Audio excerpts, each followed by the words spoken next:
दोस्तों, कल एक खबर आई थी कि अरुणाचल प्रदेश में चीन और भारत के बॉर्डर पे चीन के पीपुल्स लिबरेशन ऑफ आर्मी ने हमारे एक युवक को अगवा कर लिया था। हालांकि युवक अंततः वहां से भाग लिया। पिछले वर्ष सितंबर में भी 8-10 युवकों को उन्होंने अगवा किया था या पकड़ा था। उनके हिसाब से वो उनकी सीमा में प्रवेश कर चुके थे, इसलिए उसे पकड़ लिया था।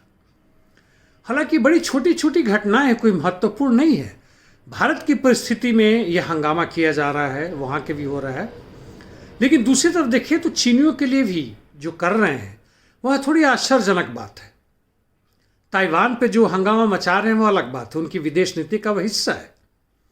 वैसे भी विदेश नीति क्या है इसे हमें समझना चाहिए।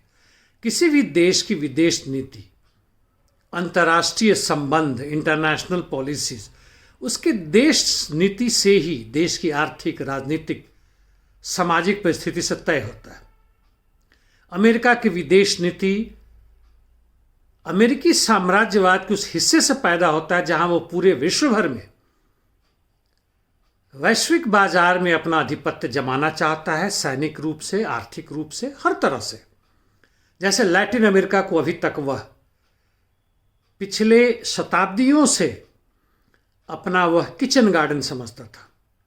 जिसकी भी सरकार हो, यदि विपक्ष का सरकार आ गया जो अमेरिकी पूंजी के हित में ना हो तो उसकी सरकार का तख्ता पलट कर देना उसका एक छोटा सा हिस्सा था विदेश नीति का।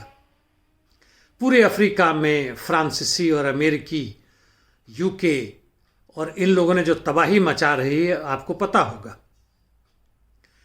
और अभी की स्थिति में भारत की विदेश नीति आने के पहले हम देखें तो अमेरिका, इजराइल, सऊदी अरबिया और नाटो, यूरोपियन यूनियन मिलके चीन और रशिया के बढ़ते कदम को रोकने की कोशिश कर रहे हैं। यूक्रेन में जो हो रहा है, युद्ध की स्थिति जो बना रखी है, कजाकिस्तान में हुआ, अफगानिस्तान में हुआ, यह उसी का हिस्सा है। जहां वह यूएसएसआर के टूटे हुए हिस्सों में, देशों में वह प्रवेश करता हुआ नजर आ रहा है। वहीं पे अमेरिका और चीन अपनी पूंजी की ताकत से और दूसरे भी तरीके से दक्षिणी अमेरिका और दूसरे देशों में, अफ्रीका के कई देशों में प्रवेश कर रहे हैं, एक दूसरे का हिस्सा लूट रहे हैं। इस अमेरिकी साम्राज्यवादी नीति के खिलाफ में जो एक केंद्र उभर रहा है, एक नया फ्रंट जो बन रहा है, उसमें ब्राजील, भारत हिस्सा बन रहा है। यहाँ का जो पूंजीपति वर्ग है और उनके जो राजनीतिक सलाहकार है, भारत में आरएसएस, भाजपा, ब्राज़ील में बोल्सोनारो प्रेसिडेंट हैं, उनके नीति के तहत पूरी की पूरी तरह उनके पिछलग्गू बन चुके हैं। और उसी के तहत हम समझते हैं कि हम विश्व नेता बन रहे हैं, विश्व गुरु बन रहे हैं। हालांकि हमारे चमचे यही समझते हैं। खैर, हम विश्व गुरु क्या, मतलब विश्व में एक माखौल बन चुके हैं, टेकन फॉर ग्रांटेड जिसे अंग्रेजी में कहते हैं।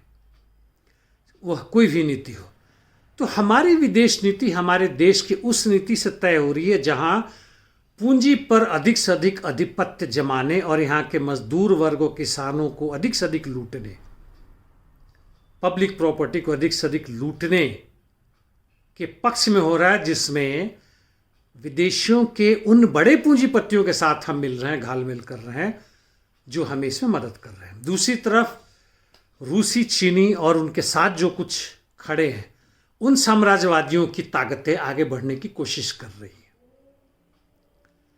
चीन और भारत का आपसी लड़ाई या लड़ाई का जो माहौल है वह सामान्य नहीं है। दोनों एटम बॉम्ब पावर वाले हैं, न्यूक्लियर पावर वाले हैं। पाकिस्तान में न्यूक्लियर पावर है। यदि भारत शामिल हो रहा है अमेरिका के साथ, क्वाड में शामिल हो रहा है, चीन को घेरने की तरफ आगे यदि बढ़ने की कोशिश कर रहा है, तो वहीं चीन पाकिस्तान के साथ मिलकर हमारे पड़ोसियों के साथ मिलकर हमारी घेराबंदी कर रहा है, नाकेबंदी कर रहा है, जहां हम विफल हो रहे हैं। साथियों, छोटी मोटी बात नहीं, एक का अगुआ ले गया, एक उधर पकड़ा गया, दूसरा इधर वापस आ गया। कई भारतीय भी पाकिस्तान में जाते हैं, पकड़े जाते हैं, खासकर जो मछली पकड़ने के चक्कर में है समुद्र में, वहाँ जाते। कई पाकिस्तानी हमारे जेल में पड़े हुए हैं। इन छोटी मोटी बातों पर ना जाए। यह देश और विदेश नीति उस बड़े पूंजी के आधिपत्य का हिस्सा है,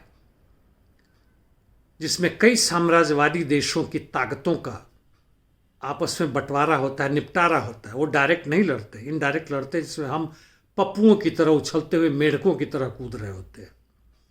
इसे समझना चाहिए। आज उत्तर प्रदेश के चुनाव हम क्या कर रहे नहीं कर रहे, इससे बहुत सारी बातें हम चर्चा करते हैं। चीन के साथ हमारा क्या संबंध हो, वैसे मैंने बात कही थी, आपको बताया था कि कोरोना वायरस के समय में 2 वर्षों में जो चीन का विदेश व्यापार जो बढ़ा, दूसरे देशों के साथ जो व्यापार बढ़ा, वह भारत के साथ सबसे अधिक बढ़ा।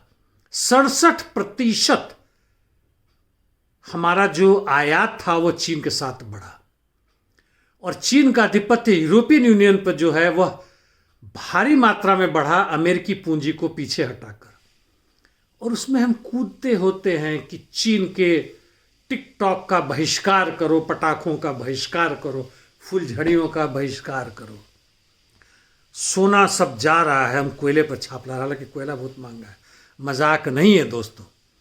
जरा सोचो, छोटी छोटी बातों पर छोटे छोटे पिल्लों की तरह कूद रहे हैं, भाव भाव म्याऊं म्याऊं कर रहे हैं। क्या यार, थोड़ी बड़ी बातें भी सोचो। हम 90% लोग हैं। धन्यवाद।